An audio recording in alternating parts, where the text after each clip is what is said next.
नमस्कार छात्रों, आज हम प्रश्न पत्र क्रमांक 16 सत्र क्रमांक 6 भाषा विज्ञान इस प्रश्न पत्र के अंतर्गत दूसरा पाठ जो है पढ़ने वाले हैं। दूसरा टॉपिक पढ़ने वाले हैं।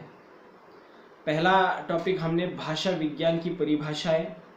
भाषा विज्ञान विज्ञान है या कला, भाषा विज्ञान के अध्ययन के लाभ और भाषा विज्ञान की व्याकरण से तुलना, इन मुद्दों के साथ पहला टॉपिक हमने देख लिया है। आज हम दूसरा महत्वपूर्ण टॉपिक जो है भाषा विज्ञान के अंतर्गत आने वाला या भाषा का प्रमुख अंग हम कह सकते हैं। जैसे कि मैंने आपको कक्षा में बताया था कि भाषा मुख्यतः 3 रूपों में काम करती है। उसमें पहला रूप भाषा का है मौखिक, दूसरा लिखित और तीसरा सांकेतिक। और इन 3 रूपों में भाषा व्यवहार में जिस तरह से काम करती है या कार्य करती है, उसके आधार पर भाषा विज्ञान में उसके अध्ययन के कुछ उपशाखाएं निर्माण हुई है। और मौखिक भाषा के अंतर्गत या मौखिक भाषा के रूप के अंतर्गत ध्वनि विज्ञान या स्वन विज्ञान जो है हमारे पाठ्यक्रम में दूसरा टॉपिक आ जाता है। ये महत्वपूर्ण टॉपिक जो है हमें इस लेक्चर में देखना है। इस टॉपिक का नाम ही है ध्वनि विज्ञान। इसको ही स्वन विज्ञान भी कहते हैं, अर्थात ध्वनि के लिए ही स्वन कहा जाता है। ये बात थोड़ी सी याद रखिएगा।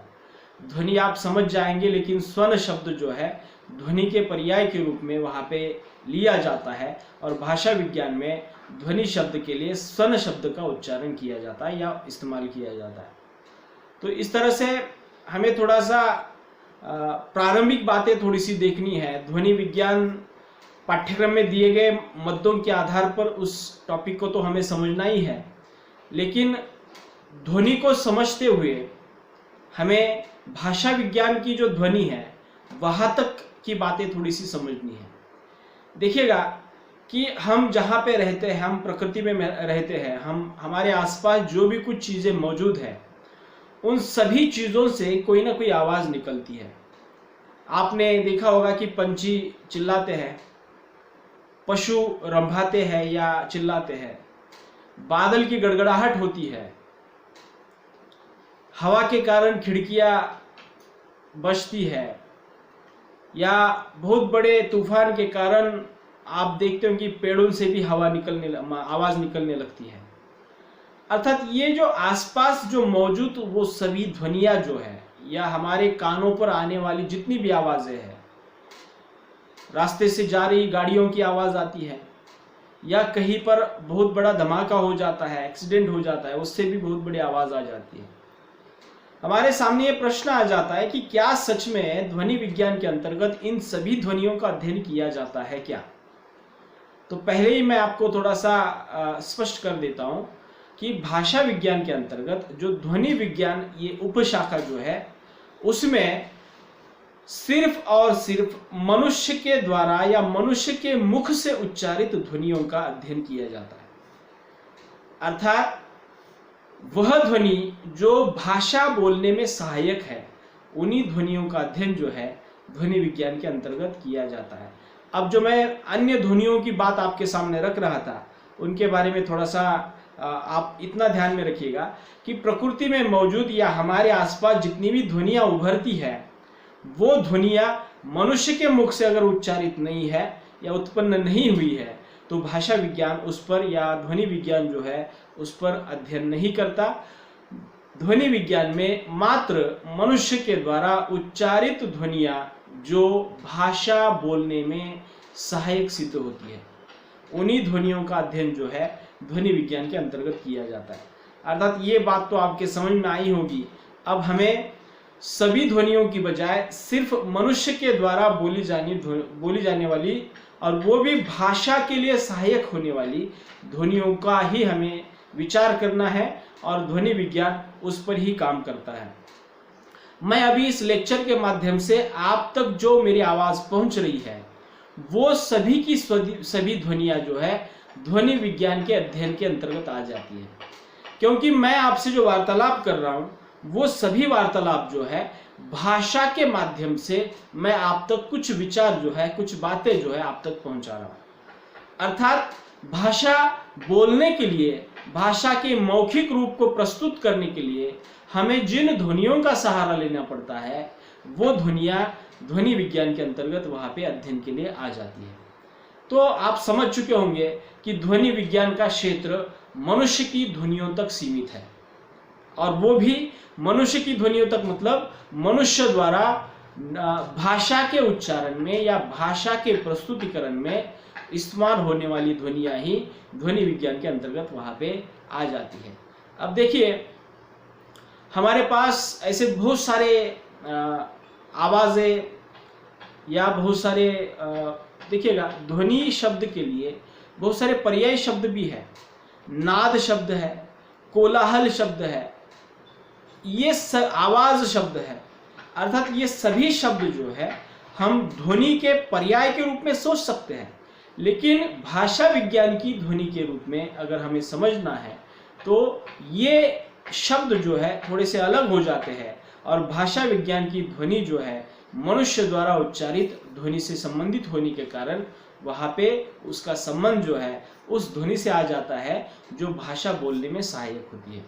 अर्थात हम क का उच्चारण करते हैं, हम र का उच्चारण करते हैं, अर्थात पूरी वर्णमाला जो है उस पूरी वर्णमाला में जितने भी वर्ण दिए गए हैं उन सभी वर्णों में हम देखते हैं कि उसके उच्चारण के लिए कोई ना कोई ध्वनि हमें निकालनी पड़ती है, और यही सभी ध्वनियाँ जो है भाषा के एक सम्मिलित रूप को हमारे सामने लाती है, और उसका परिणाम ये हो जाता है कि भाषा का रूप हमारे सामने आ जाता है। तो फिर हमारे सामने एक प्रश्न आ जाता है कि क्या सच में ध्वनि ही भाषा है क्या? तो बिल्कुल ऐसा नहीं है। अर्थात वर्णमाला के भीतर जो भी कुछ ध्वनियाँ या जो भी कुछ वर्णों के लिए हम ध्वनियाँ निकालते हैं वो पूर्ण ध्वनियाँ नहीं है। अर्थात ये विशिष्ट प्रकार की आवाजें हैं। क ख ग घ ण, अर्थात प्रत्येक वर्ण के लिए एक स्वतंत्र ध्वनि वहां पे उच्चारित की जा रही है, लेकिन भाषा का रूप बन रहा है क्या? नहीं है। अर्थात भाषा का रूप कब बनेगा?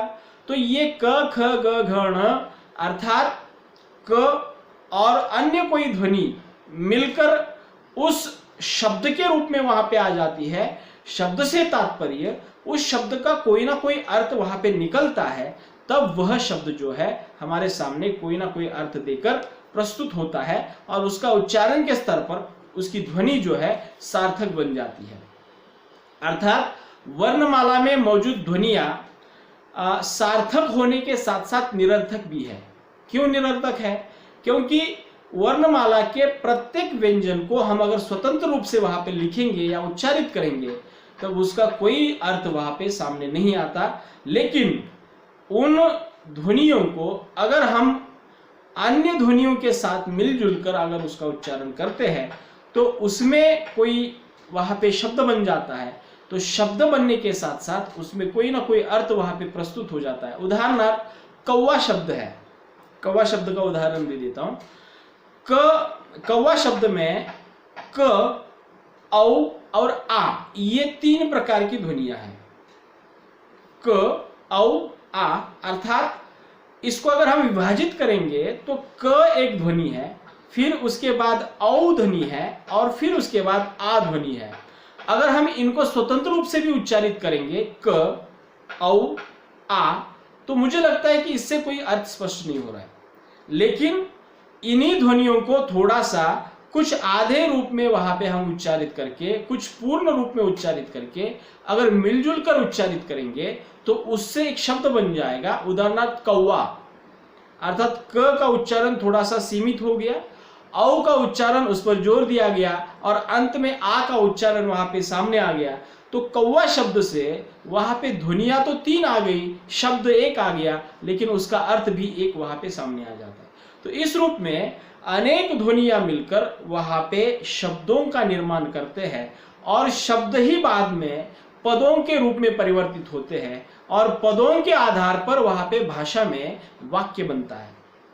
हमने उस दिन भाषा बनने के लिए क्या क्या आवश्यक है उस सूत्र को भी हमने देखा। तो सबसे पहली वहां पे आवश्यकता हमने महसूस की कि भाषा के मौखिक रूप के लिए सबसे पहले जरूरी है ध्वनि, बराबर है। और उसके बाद ध्वनियों को अगर हम लिखित रूप में अगर लिखना चाहते हैं तो उसके लिए जरूरी होते हैं वर्ण। अर्थात ध्वनियों का लिखित सांकेतिक रूप मतलब कौन सा है? वर्ण है। तो ध्वनि, वर्ण, वर्ण को ही अक्षर कहते हैं, और इसके बाद जो बनते हैं भाषा की आवश्यक चीज जो है वह है शब्द। अर्थात ध्वनि, वर्ण, शब्द, और शब्द के बाद आ जाते हैं पद, फिर पद के बाद आ जाता है वाक्य, और वाक्य के बाद आ जाती है प्रोक्ति, और प्रोक्ति के बाद आ जाता है अर्थ। और इन 7 तत्वों का मिलकर वहां पे भाषा का रूप हमारे सामने आ जाता है।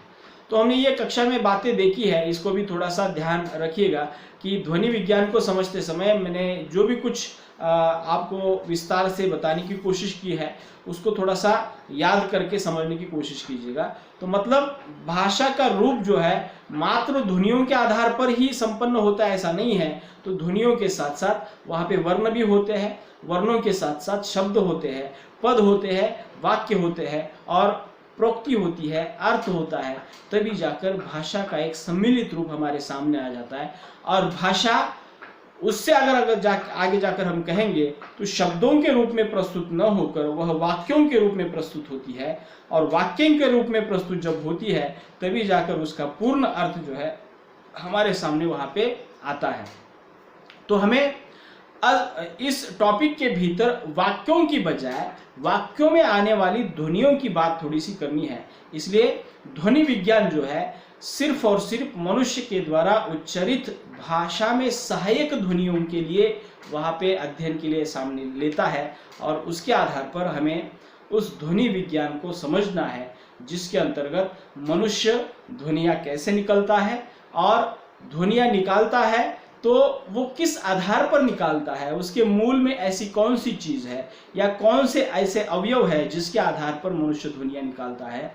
उसमें हम ध्वनि यंत्र को देखेंगे, उसको ही हमने स्वन यंत्र कहा है, और साथ साथ कुछ वाग अवयव भी हम उसमें देखने वाले हैं। वाग अवयव से तात्पर्य है कि बोलने में सहायक हमारे मुख के भीतर जो भी कुछ अवयव है उनके बारे में भी हमें इस टॉपिक में जो है जानकारी लेनी है। और एक बात मैं आपको समझाना चाहता हूं कि ध्वनि विज्ञान के इस टॉपिक के अंतर्गत और भी 3-4 मुद्दे हैं, उसकी थोड़ी सी चर्चा मैं आपके सामने करता हूं ताकि आगे हमें क्या पढ़ना है इस पाठ के अंतर्गत। देखिएगा, इसमें सबसे पहले हम ध्वनि विज्ञान और स्वन विज्ञान, स्वन और ध्वनि विज्ञान क्या है ये सबसे पहले देखेंगे। अर्थात स्वन का अर्थ हमें सबसे पहले देखना है, उसके बाद स्वन की परिभाषा देखनी है, और तीसरा मुद्दा इस पाठ में आ जाएगा भाषा ध्वनि। अर्थात भाषा विज्ञान के अंतर्गत या ध्वनि विज्ञान के अंतर्गत कौन सी ध्वनियों को भाषा ध्वनि के रूप में वहाँ पे स्वीकारा गया है उसका भी थोड़ा सा हमें उदाहरण के साथ वहाँ पे जिक्र करना है। और अगला मुद्दा हमें देखना है ध्वनि यंत्र और उसकी कार्यप्रणाली। मैं आपको इस मुद्दे को समझाते समय या उसके पहले ही कुछ आकृतियाँ जो है आपके सामने दे दूंगा, और उस लेक्चर को सुनते समय या उस वीडियो को आप देखते समय वह जो आकृतियाँ है उसको थोड़ा सा सामने रखिएगा, और सामने रखकर ये बात समझने की कोशिश कीजिएगा। मैं उस लेक्चर में उस आकृति का विश्लेषण जो है आपके सामने प्रस्तुत करने वाला हूँ। तो कृपया मैं कुछ नोट्स व्हाट्सएप ग्रुप पर या कुछ आकृतियाँ जो है व्हाट्सएप ग्रुप पर भेज रहा हूँ, और वो इस टॉपिक को जितने भी हमारे लेक्चर बन जाएंगे उसको समझते समय उन आकृतियों को थोड़ा सा सामने रखकर उसको देखकर उसको समझने की कोशिश कीजिएगा। अर्थात इस टॉपिक में जो मुद्दा हमने देखा ध्वनि यंत्र और उसकी कार्यप्रणाली, इसके लिए एक आकृति है। अर्थात उच्चारण प्रक्रिया के आधार पर या उच्चारण की स्थानों के आधार पर वो आकृति बनाई गई है, कौन से स्थान से कौन सा वर्ण उच्चारित होता है, ये बातें थोड़ी सी हमें उस आकृति से समझनी है। अगला मुद्दा इस पाठ में हम देखेंगे ध्वनि गुण, जिसको ही स्वर्ण गुण कहा जाता है। अर्थात ऐसी कौन सी विशेषताएं हैं, ऐसे कौन से तत्व हैं जो वहाँ पे ध्वनि को गुण के रूप में वहाँ पे सामने लाते हैं। तो इन सभी मुद्दों के आधार पर ये ध्वनि विज्ञान या स्वन विज्ञान का जो टॉपिक है हमें भली भांति समझ में आ जाएगा, मैं ऐसी आशा करता हूँ। और मुझे लगता है कि इस टॉपिक को अगर आप समझेंगे तो आगे की बातें समझना बिल्कुल आसान है, क्योंकि एक बार हमने समझ लिया कि मैं आवाज़ कैसे निकाल लेता हूँ, हमारी ध्वनि कैसे निर्माण होती है, तो ध्वनि के आधार पर ही भाषा का जो पहला रूप मैंने बताया था, मौखिक रूप जो है वो संपन्न होता है। और हम वार्तालाप जो करते हैं ध्वनियों के आधार पर करते हैं। लिखित रूप की बातें जो है पद विज्ञान वाक्य विज्ञान के साथ जुड़ जाती है, और सांकेतिक भाषा जो है वो सांकेतिक रूप जो है भाषा का, उसकी एक अपनी प्रणाली है, उसका एक विशेष अपना स्थान है।